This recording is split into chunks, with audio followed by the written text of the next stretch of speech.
Hello বন্ধুরা, তোমরা সবাই কেমন আছো? ভালো আছো? আর ফোনটা আমরা এখনও পাইনি। ফোনটা যার, তার নাম হচ্ছে প্রশান্ত মণ্ডল, বাড়ি হচ্ছে হরিণডাঙ্গা বটতলার পাশে। এই যে দোকানের একটা সেলাইয়ের দোকান আছে, ওইটাই হচ্ছে ওনার বাড়ি।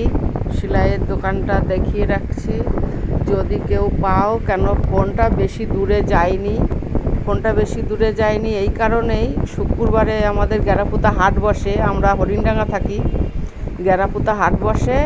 ওই সাইকেল চালিয়ে যেতে গেছে, মনে হয় ব্যাক পকেট থেকে ফোনটা পড়ে গেছে।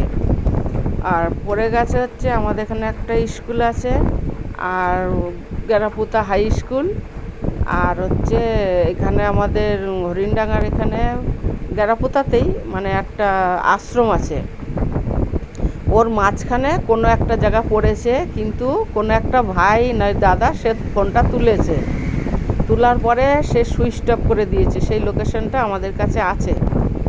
তা যেই পাও না কেন ভাই, ফোনটা দিয়ে যাও। আর ফোনের ভেতরে আমাদের অনেকগুলো টাকা ছিল, প্রায় 2000 টাকা ছিল ফোনের মধ্যে, 4টে 500 টাকার নোট ছিল।